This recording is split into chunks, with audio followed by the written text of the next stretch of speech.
Good morning. Welcome to the Unitarian Congregation of Westchester. Our mission is to grow in spirit, heart, and mind, love through care and community, and serve beyond ourselves. My name's Mark Demitrack. I'm part of the lay ministry of our congregation. We're very pleased to have you with us this morning, whether you're here online or in person. We especially want to welcome our visitors and newcomers. We hope to have the chance to get to know you better.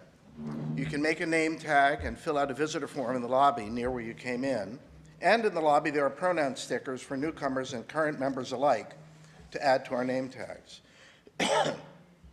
If you're here in person, we hope you will enjoy today's service format, which we have called our Muffin service. As you can already tell from the layout of the room, the service is intentionally different in style from our typical service, a sort of designed informality, though some of the familiar elements remain. Please feel free, as you've already started, to grab something to eat and drink, if you haven't already. Also, please feel free to get up quietly at any time during the service to refresh your plate and cup. Also, I will just mention if the coffee runs low, you can reach out to Lisa Bain. Is Lisa here? All right, yes. Lisa is our barista, and she will be in charge of replenishing the coffee. Our minister, Reverend Dan Schatz, is not in the pulpit today. Instead, during the service, you'll hear contributions from various members of our congregation in both words and music. All of these offerings, in one way or another, will reflect on the theme of resolutions as we enter the new year. We hope that you find it inspiring and that it accomplishes our goal of building on the strong community that exists in our congregation. If you're a visitor, we hope the service also inspires you to return again in the future to experience all of what UCWC has to offer. Please take a moment to silence your digital devices. If you're logged in with a Google account online, we hope you'll say hello in the chat or reach out to us with an email. However you're with us, we'd love to get to know you better. You can find out more about us and request to be on our mailing list by visiting our webpage, ucwc.org. Unitarian Universalism holds that great good comes from wide diversity. So, whoever you are, whomever you love, whatever your heritage, and from wherever your beliefs spring, we're pleased that you're here. Let's walk a while together. Just a couple of announcements quickly. Next Sunday, January 11th at 7 p.m. Here, the Billy Jonas fundraising concert will occur. Contribution is $20 on a sliding scale. No one will be turned away. And I'd also like to ask if you can help after the service to undecorate from the holidays. That would be much appreciated. We have the tree to contend with here. Thank you. Good morning. And before we get started, I want you all to be aware of the amount of work that Dexter Chisholm and Joan Odell have put forward. This has been something that Dexter has wanted to do for years, to give it a try. So if it doesn't work, it's Dexter's fault.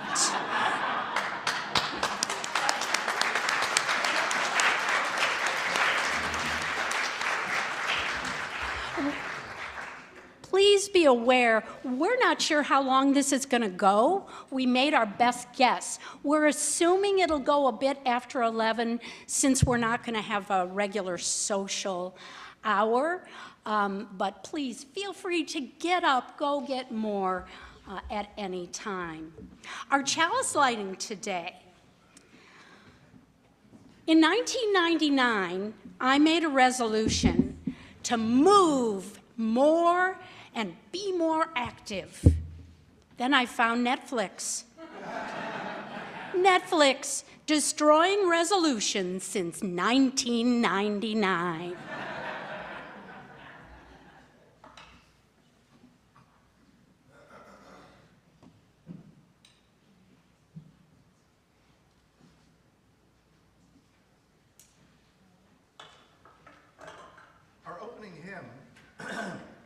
is actually number 298 in the gray hymnal if you want to reference it later. You don't have a hymnal in front of you. You have actually the verses as an insert in the order of service. And if you run out of orders of service, I hope you will share with your neighbor as needed. We'll play the melody once through and then ask you to join in as you're able for the remaining 5 verses. We felt that this hymn provides a great orientation to the theme of this service and to looking forward to the coming year.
Well, that was fabulous.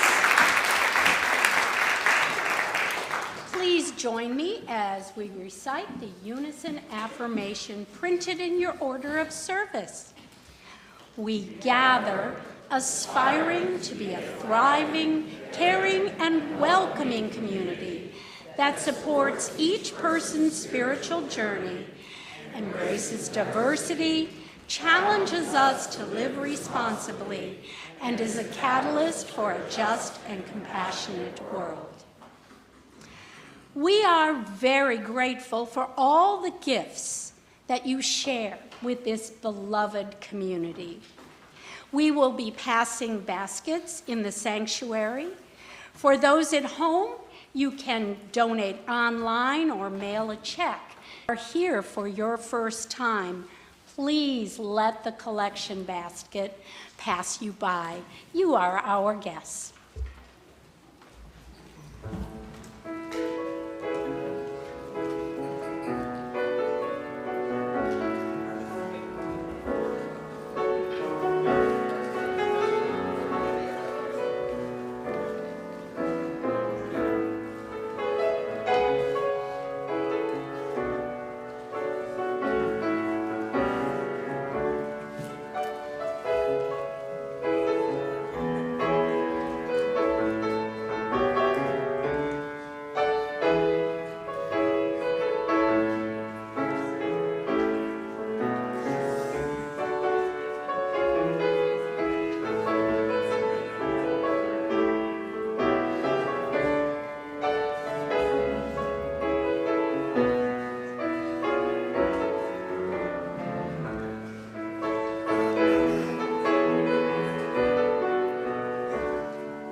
for these gifts and so many others. We are truly grateful.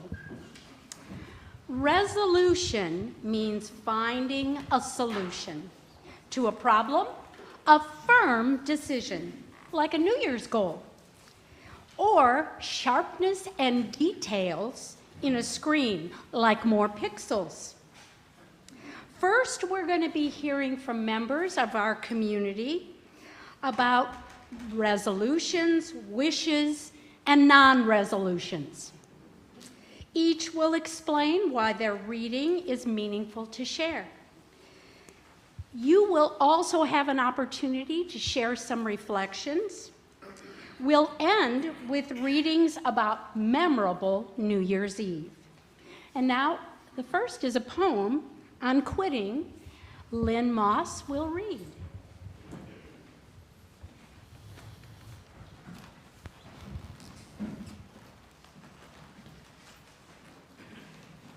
Good morning. When I first read this poem by Edgar Guest, it made me laugh because it just so perfectly summed up my experiences with New Year's resolutions. I make them every year, and I rarely make it past February. I have proven to myself over and over and over again that self-discipline and willpower are not my strengths. But I keep trying, and if nothing else, failure keeps me humble. So this poem really spoke to me, and I hope that some of you will, or I expect that some of you will be able to relate as well. So here we go. On Quitting by Edgar Albert Guest. How much grit do you think you've got? Can you quit a thing that you like a lot? You may talk of pluck, it's an easy word, and where you go, it is often heard. But can you tell to a jot or guess just how much courage you now possess? You may stand to trouble and keep your grin, but have you tackled self-discipline? Have you ever issued commands to you to quit the things that you like to do?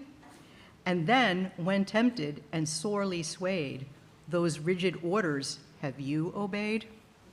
Don't boast of your grit till you've tried it out, nor prate to men of your courage stout. For it's easy enough to retain a good to own, is the stuff you need when you're all alone. How much grit do you think you've got? Can you turn from joys that you like a lot? Have you ever tested yourself to know how far with yourself your will can go? If you want to know if you have grit, just pick out a joy that you like and quit. It's bully sport and it's open fight. It'll keep you busy both day and night. But the toughest kind of a game you'll find is to make your body obey your mind. And you never will know what is meant by grit unless there's something you've tried to quit. Thank you.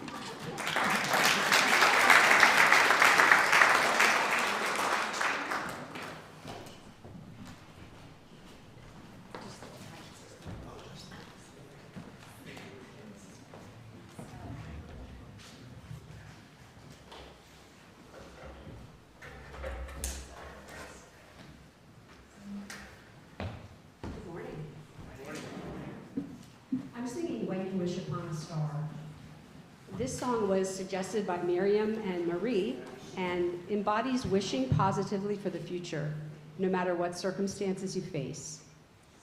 Especially today, it's important that we dream and believe and take action towards a better world.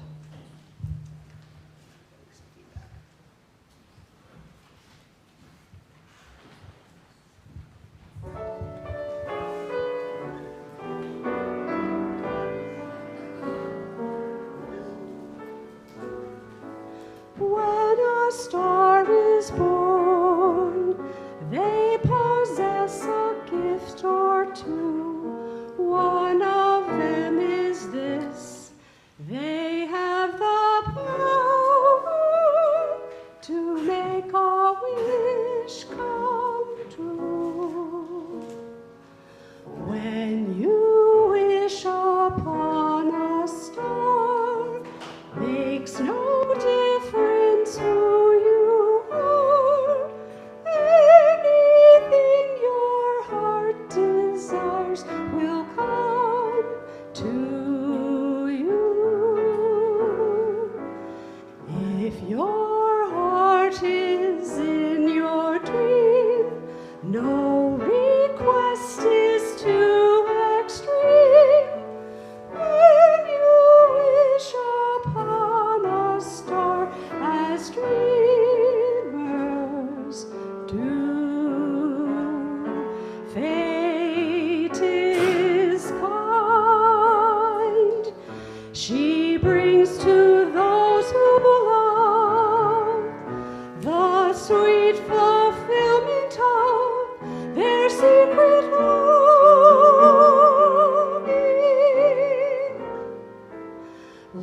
a bolt out of the blue, fate steps in and sees you through.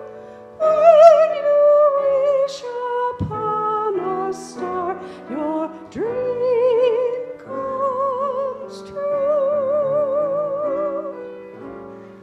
When you wish upon a star, makes no difference who you are. Anything your heart desires will come to you. If your heart is in your dream, no request is too extreme. When you wish upon a star, as dreamers do. Fate is kind. She brings to those who love the sweet fulfillment of their secret longing.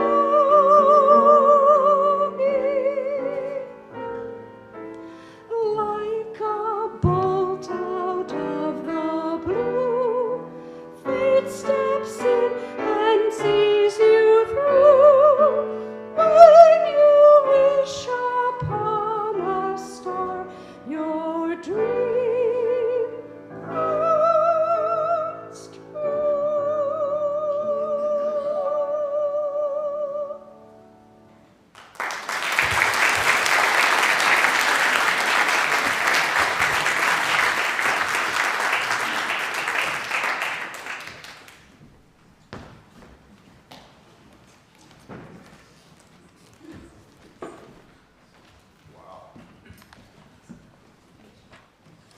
Hi, my name's Lisa. I'm an artist.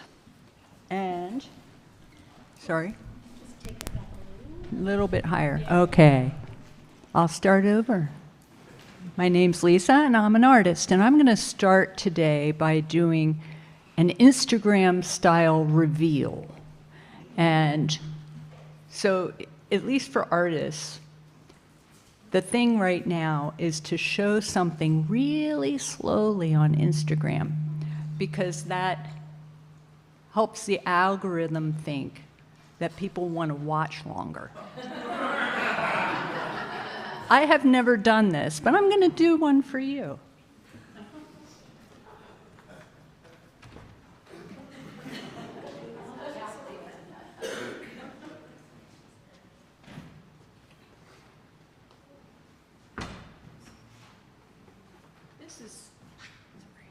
This is something I'm really excited about. Ready?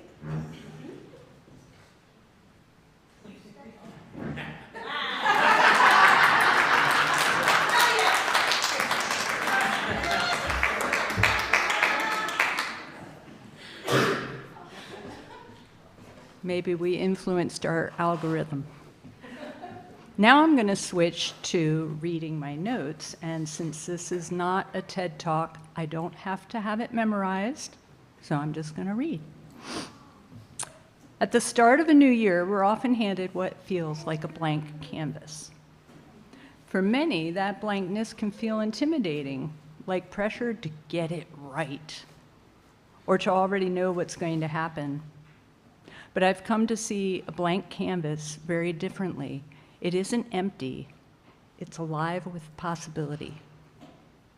This past year, I've leaned fully into that idea in my art practice. Instead of planning everything in advance, I began welcoming the unknown. I approached each new piece and blank sketchbook page with curiosity rather than control, trusting that the work would reveal itself one step at a time. And something surprising happened. The more I trusted the process, the more alive the work became. What I've realized is this: we never truly start from nothing. When I stand in front of a blank canvas, I already have tools. I know how to mix color. I know how to layer respond, adjust, and begin again. I bring all my lived experience with me, even if I don't yet know what the finished piece will look like. I feel life can be the same. As we step into this new year, we aren't being asked to predict the outcome. We are being invited to show up, to trust our intuition, to listen deeply, and to respond honestly to what is unfolding in front of us. We already know how to take the next step, even if we can't see the whole path. A blank canvas doesn't demand certainty, it asks for presence, for openness, for wonder. So perhaps this year, instead of asking what's going to happen, we might ask, what wants to emerge? And now off script, I'm going to make this a collaborative thing. I have with me some blank canvas and some tools. And I'm going to give each table one to pass along. Make a mark, make a scribble, write a word, jot down a quote, draw a stick figure, whatever you want to do. Use your tools, use your intuition, and then during this year or the next month, I'll play with it some more.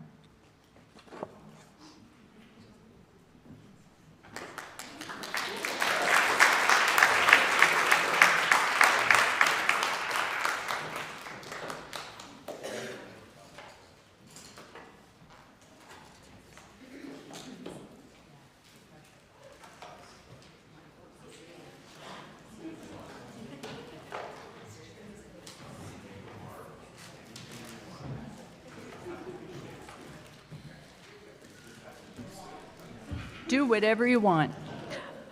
May we greet the year ahead not with the fear of the unknown, but with excitement of possibility.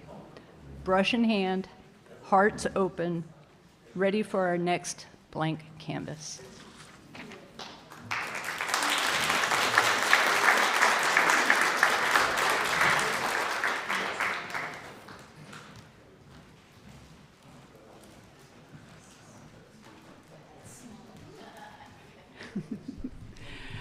Good morning. I'm finding it very interesting as I see this service emerge that there is so much overlap between ideas from one person to the next. And so when I was listening, I have to think about what I've listened to, the earlier speakers, I think, oh, well, I can add this remark. And then I heard another speaker, oh, I can add this remark. And so my most immediate thought is that I can't believe that Lisa and I didn't coordinate this. But I also want to start by saying that, like Lynn, I've never been great at resolutions. So when I saw the title of this, Forget New Year's Resolutions, I thought, I have to find out what this is about. But then earlier, before we started the service, I was chit-chatting with, I hope Debbie doesn't mind if I say her name, with Debbie Sisko, and she introduced me to another new idea about resolutions, and that is New Year's resolution bingo. And I thought, ooh, this sounds like so much fun. So maybe next year Debbie will be up here. So anyway, this is Forget New Year's Resolutions. It's an excerpt from a NPR TED Radio Hour. Is this Mike doing funny things because I'm too close to it or something? Okay. Okay. For over 20 years, Krista Tippett refined the art of asking questions. As host and creator of the On Being radio show, she regularly asked scientists, philosophers, thinkers, metaphysical questions. Tippett suggests that you forego New Year's resolutions and instead ask a question. She offers another big question to help you start brainstorming your own. What amidst all that is breaking wants to be born that I can attend to? In other words, when things feel like they are falling apart, what is taking shape that you can nurture? Jot down other questions that feel right for you as you begin 2026. But don't worry about the answers. Instead, Pick an open-ended question to be your companion for the whole year. If we're looking for an answer, we may be disappointed, says Tippett. She suggests returning to your question whenever you need guidance this year. We're looking for what emerges in us, what we start to see that we didn't see before. Over time, think of that question as a really good friend. Use it as a launching pad for other reflections about your life. New skill sets you want to build or people you want to meet as you try to understand this question. You may find as you move forward that the question itself needs revising, says Tippett. Like this question wasn't particular enough, or I want to give this question some nuance. So the question is alive, too. Tippett says treating questions as something to dwell on, not immediately answer, is more in sync with how time actually works. It is not treating time like some kind of bully that tells us we must have the answer, says Tippett. It's letting things emerge, not grasping for the first thing that feels like an answer, but moving with curiosity towards it, testing it, and not feeling like it's a failure if it turns out it's not the answer. Thank you.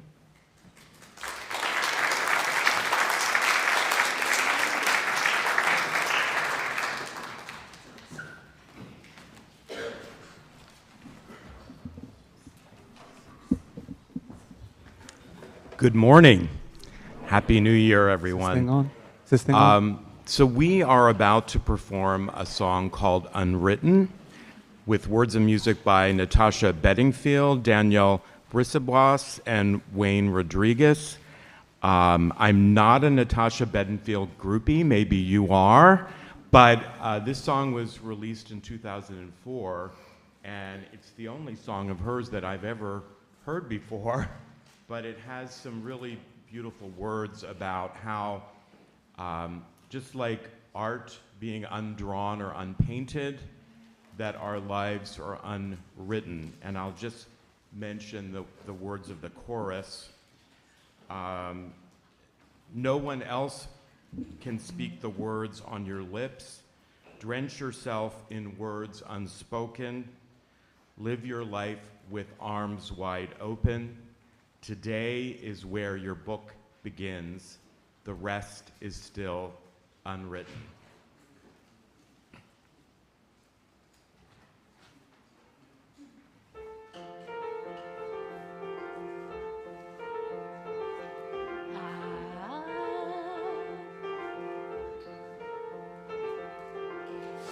I am unwritten, can't read my mind.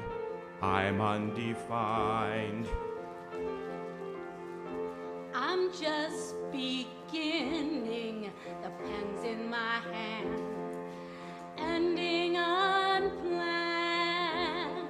Starting at the blank page before you, open up the dirty window, let the sun illuminate the words that you could not find, reaching for something in the distance, so close you can almost taste it. Release your inhibitions, feel the rain on your skin. No one else can feel it for you, only you can let it in. No one else can speak the words on your lips. Drench yourself in words unspoken, live your life with arms wide open. Today is where your book begins, the rest is still unwritten.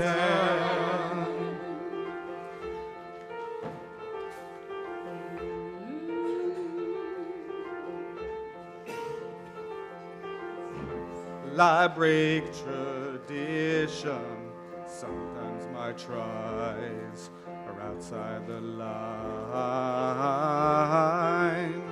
We've been conditioned to not make mistakes, but I can't live that way. Staring at the blank page before you, open up the dirty window, let the sun illuminate the words that you could not find, reaching for something in the distance, so close you can almost taste it.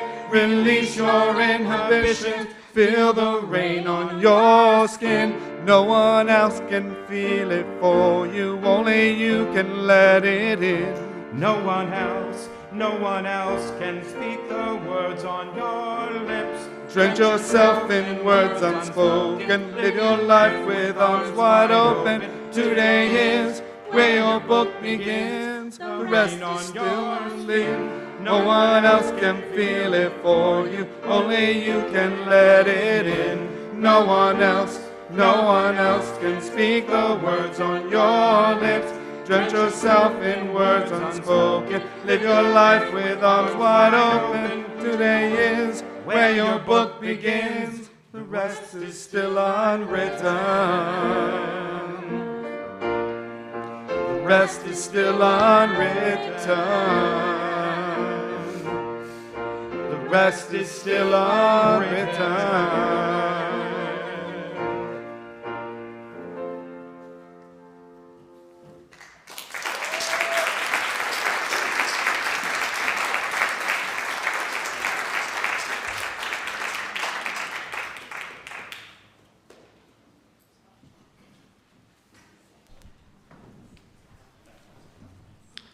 Why I don't make New Year's resolutions.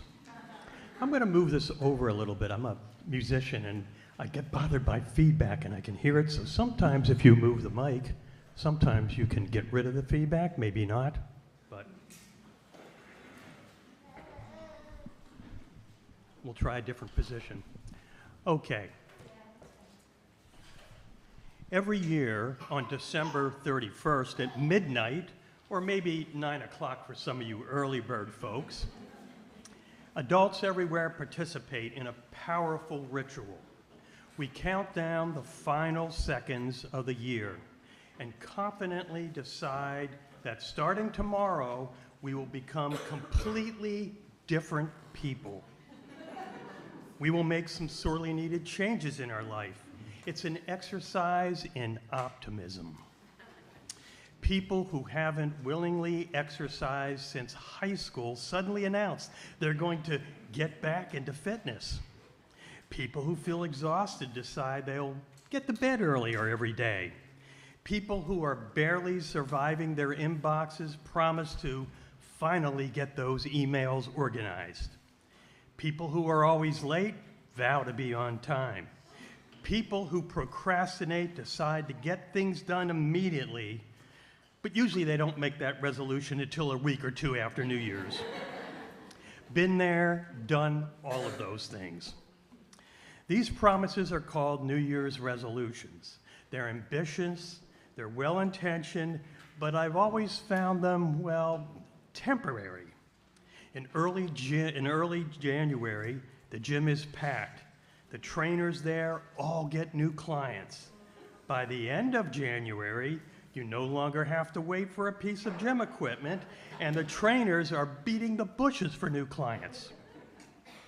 By February, diets are described as flexible, or just gentle suggestions on what one might eat. By March, we're explaining to ourselves that self-care is a valued lifestyle choice, and it involves the couch. I love how confident I used to be on January 1st. I'm like, this year, I'll wake up at 6 a.m., exercise, eat healthy, and be productive. Meanwhile, on January 2nd, I'm negotiating with my alarm clock like it owes me money. One reason resolutions fail is because we expect a date to fix habits and behaviors that have taken years to build. December 31st and January 1st are separated by 1 second. Yet we believe that 1 second will suddenly grant us discipline, motivation, and the ability to enjoy kale. Or in my case, red beets. It does not. New Year's resolutions are very you though. Lots of intention, right? Deep reflection, and no binding authority. So here's how one person's resolution that I found over a period of 3 years kind of gave me some insight. It's a warning that resolutions don't always go the way we think. This is a list of this person's resolutions. 2021, lose weight. 2022, eat less. 2023, lose weight again. Things often don't work out. 2021, get fit. 2022, get fit next year. 2023, exercise is overrated. 2021, give my opinions at work. 2022, stand up to the boss. 2023, find a job. 2021, save more of my money. 2022, invest everything in a stock tip from a friend. 2023, find bankruptcy lawyer. 2021, well, this is kind of related, I guess. Donate to the food bank. 2022, volunteer at a soup kitchen. 2023, eat at a soup kitchen. And lastly, 2021, be nicer to my wife. 2022, try to be nicer to my wife. 2023, be nicer to my ex-wife. The truth is, real change rarely arrives with fireworks, Anderson Cooper, and a countdown. It shows up gradually without announcements, usually on an ordinary day, sometime in the year when we're tired, but decide to make some better choices, and maybe just slightly better choices. Growth is not dramatic. It's repetitive, inconvenient, and often very small. New Year's resolutions don't fail because we're lazy. They fail because change doesn't work on a schedule or by the calendar. Real change is slow, uncomfortable, and often inconvenient. It doesn't care about fireworks, countdowns, or Anderson Cooper. This doesn't mean that wanting and trying to improve oneself is pointless. It means tying it to a single day and expecting quick, lasting results is unrealistic, especially for us adults who have so many responsibilities, stress, and limited time and energy. So, all this is to say that I've stopped making New Year's resolutions. I know how it ends and the futility I feel, but if you must make resolutions, if you feel compelled to make resolutions, may I suggest my top 10 list to you. Number 1, stop making lists. Number 2, resolve to get slightly older each day. Number 4, laugh more. Oh, and you just did, so that's good. Number 7, toss those old discolored socks. Number 8, learn how to count. Finally, give more to your congregation.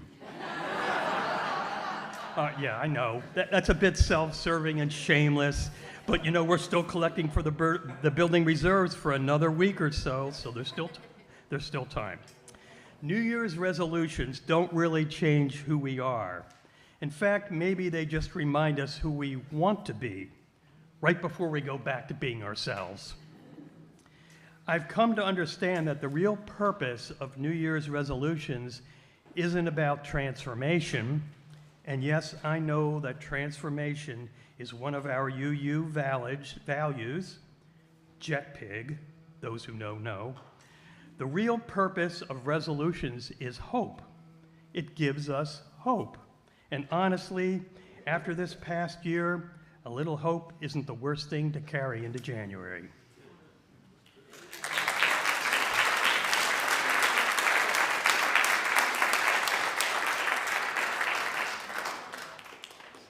Fantastic, Ed.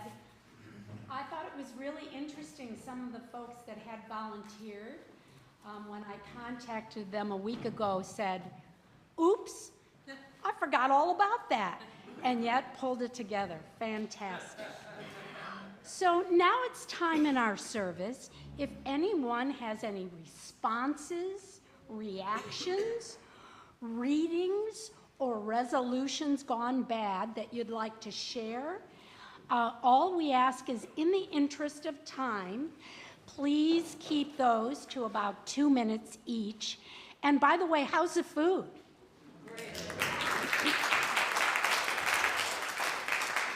Also, be thinking about any suggestions you might have for our next Muffin Sunday. We plan to have these every once in a while, and suggestions on how we can make it better. I brought a suggestion box in the back, and there's some paper to fill out. So now I'll open it up. Anyone have anything they would like to contribute? Come on up.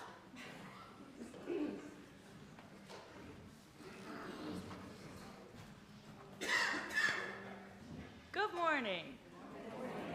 Good morning. Okay. Slightly better? Yeah. Testing? 1, 2, 3? Okay. First of all, Lisa, we're out of regular coffee. Second of all, I have made it a goal for myself to focus this year on me. I've spent too much time putting others first and not putting myself first. And I learned that the hard way last year. So I'm putting my foot forward, and I'm putting me in the light and focusing me instead.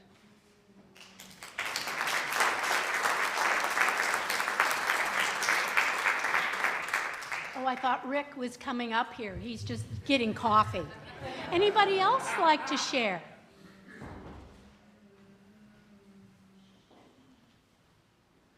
Well, I have actually someone in the audience that I said, no one stands up.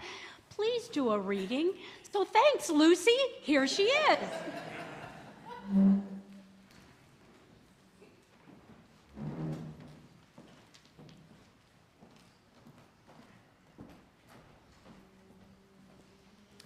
Well, darn, I was hoping this wouldn't happen. But the piece that looked relevant to me is called Harmony. It's written by John Kabat-Zinn from his book, Wherever You Go, There You Are. As I pull into the parking lot of the hospital, several hundred geese pass overhead. They are flying high, and I do not hear their honking.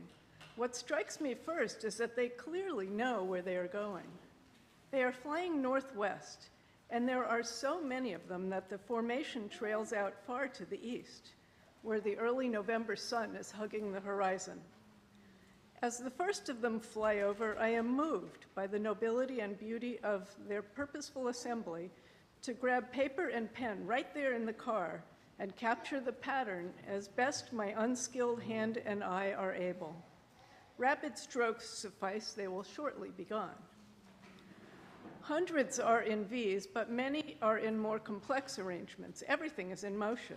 Their lines dip and ascend with grace and harmony, like a cloth waving in the air. It's clear that they are communicating. Each one somehow knows where it is, has a place in this complex and constantly changing pattern, belongs. I feel strangely blessed by their passage. This moment is a gift. I've been permitted to see and share in something I know is important, something I am not graced with that often. Part of it is their wildness, part is the harmony, order, and beauty they embody. My usual experience of time flowing is suspended while witnessing their passing. The pattern is what scientists call chaotic, like cloud formations or the shapes of trees. There is order, and within it, embedded disorder, yet that too is orderly. For me now, it is simply the gift of wonder and amazement. Nature is showing me, as I come to work today, how things actually are in one small sphere, reminding me how little we humans know, and how little we appreciate harmony or even see it. And so, reading the newspaper that evening, I note, that the full consequences of logging the rainforest covering the high ground in the South Philippines were not apparent until the typhoon of late 1991 struck, when the denuded earth, no longer able to hold water, let it rush unchecked into the lowlands at 4 times the usual volume and drowned thousands of poor inhabitants of the region.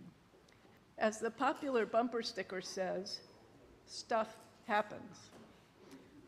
Gee, audience. The trouble is, too often we are unwilling to see our role in it. There are definite risks to disdaining the harmony of things. Nature's harmony is all around us and within us at all times, perceiving it as an occasion for great happiness, but it is often only appreciated in retrospect or in its absence. If all is going well in the body, it tends to go unnoticed. Your lack of a headache is not front-page news for your cerebral cortex. Abilities such as walking, thinking, seeing, and peeing take care of themselves and so blend into the landscape of automaticity and unawareness. Only pain or fear or loss wake us and bring things into focus, but by then the harmony is harder to see. And we find ourselves caught up in turbulence, itself containing, like rapids and waterfalls, order of a more difficult and subtle level within the river of life. As Joni Mitchell sings, you don't know what you've got till it's gone. As I get out of the car, I inwardly bow to these wayfarers for anointing the airspace of this necessarily civilized hospital parking lot with a refreshing dose of natural wildness. Try drawing back the veil of unawareness to perceive harmony in this moment. Can you see it in the clouds, in the sky, in people, in the weather, in food, in your body, in this breath? Look, and look again, right here, right now.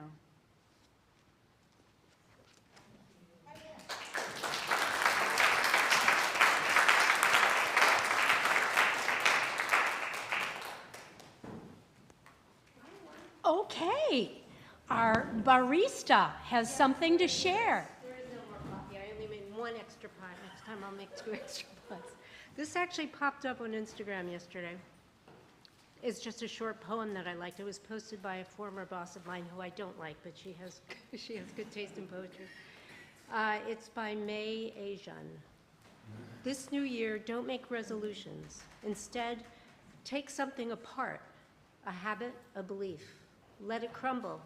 Live without it for a while. Feel the quiet it'll bring, how raw, how open. Then decide if you really need it or if all this time it was just taking up space.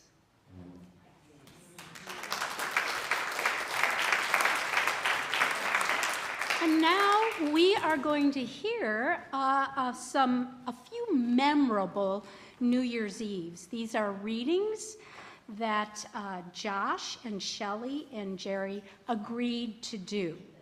So Josh, if you could share about Y2K as he's coming up. The background on this story is in 1999, do you all remember how we were anxious about Y2K? Well, some of you don't, but most of us do. And that something terrible was going to happen when it turned over to 2000. So here is 19-year-old Eric Maloney, much older now. Well, not that much older. And when he learned that a friend had an old house in the woods, he got a small group together to wait out the apocalypse.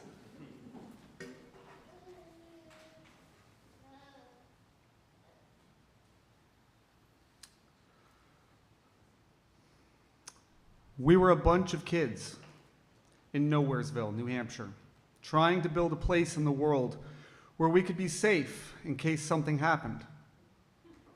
The house was sort of like a hunting cabin, I guess, and I remember we had to tie a hose to the bathroom sink and bathe out on the deck in the middle of winter.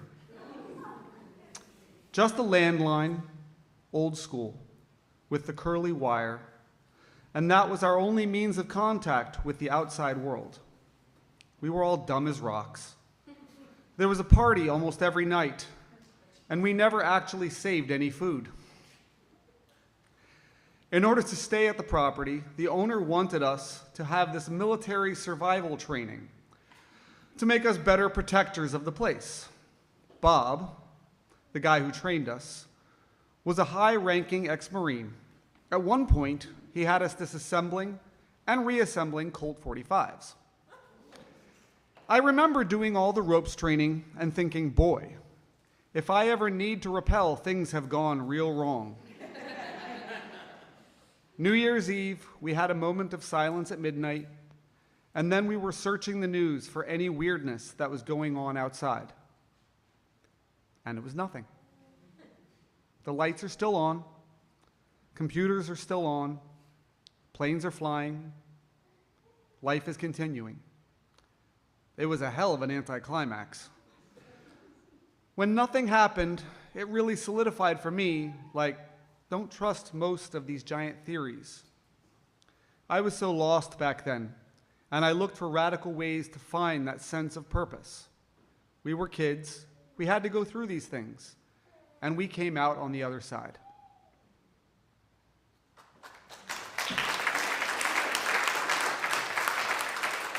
And we're going to end with Jerry and Shelley reading for us about the Tallapoosa Possum Drop, a New Year's Eve tradition. Instead of Times Square, this is also very famous. The real action is there. This is where Bud and Jackie Jones, who are taxidermists, live. They helped establish a completely different kind of New Year's Eve tradition in their small town. Just so you know, we didn't pick this one. This was a gift. This was a gift. How's the sound? Can you hear me? Jackie Jones, what do you remember about our first date? Well, I got in the car and you said, now don't get excited, Jackie, but my pet snake is loose in this car and I'm not a snake person. Yeah, but you toughed it out, didn't you? I toughed it out. You were a hot number for me. We dated for 2 years and then we decided to elope. I remember you didn't want your mother and daddy to know where we were going, so you threw your clothes out the window.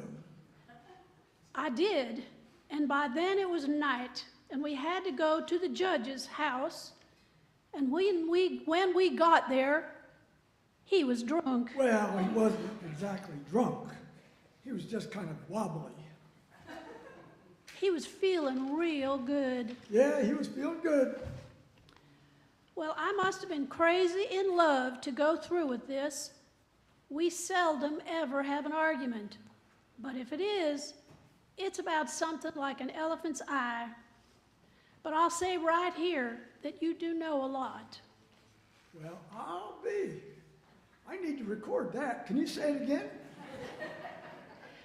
Tell me the story about Spencer the possum. Well, as a taxidermist, there was this big possum on the side of the road. He wasn't hurt at all, except he was dead. So I said, well, he'll make a nice mount.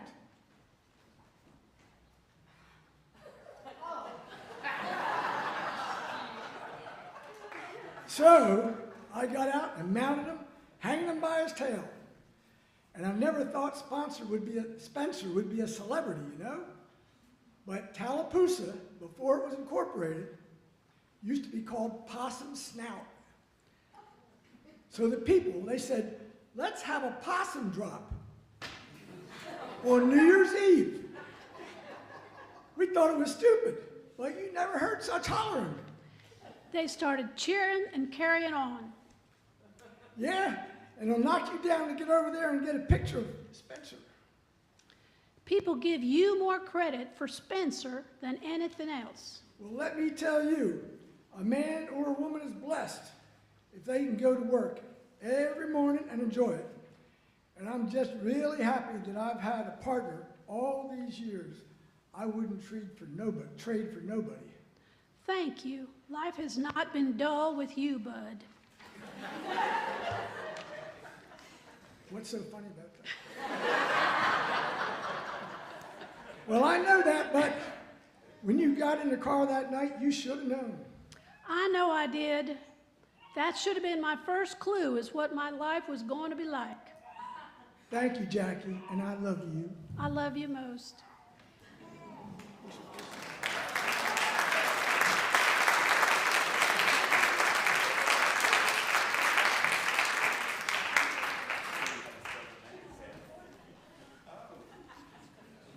Well, I don't think we can top that.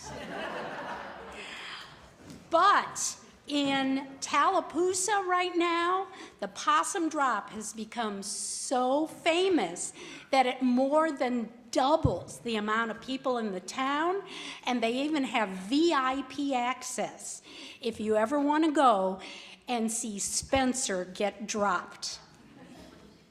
And now it's time in our service for the cards of sharing. Please join us in singing the meditation on breathing. When I breathe in, I breathe in peace. When I breathe out, I breathe out love. I breathe in peace.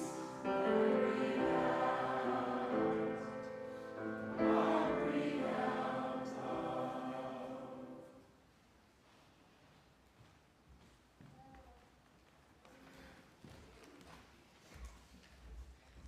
Good morning and Happy New Year. I'm Carrie Sandler. I'm a member of the pastoral care team and the contact for the month of January. We have quite a lot this morning to share. A sorrow and a joy. Many thanks for the cards of sympathy we received after my mother's death. They helped us. A sorrow and concern. My parents were married over 67 years. My dad is alone now. He could use your consoling thoughts. A sorrow and concern. I am outraged at the invasion of Venezuela and kidnapping of the Maduras. Please send light to all impacted by this illegal, catastrophic event.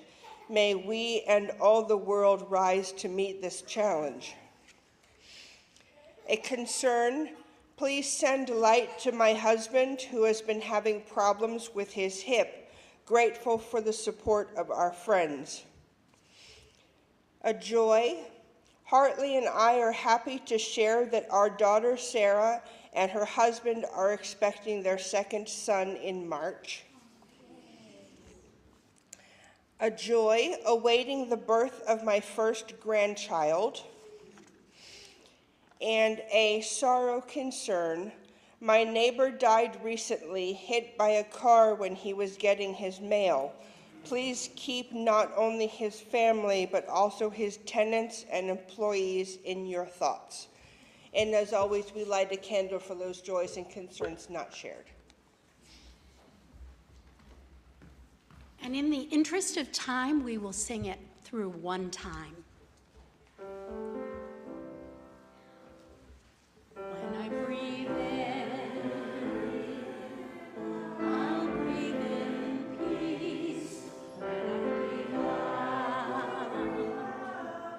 I'll breathe out love. I know it says unison benediction in the order of service, but this will be a model. May you go forth awake to beauty, open to wisdom, and alive to compassion and justice.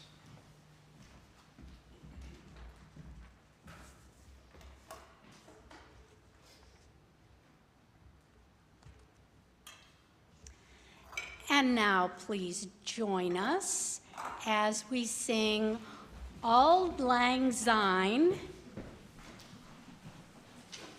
accompanied by our fabulous musicians.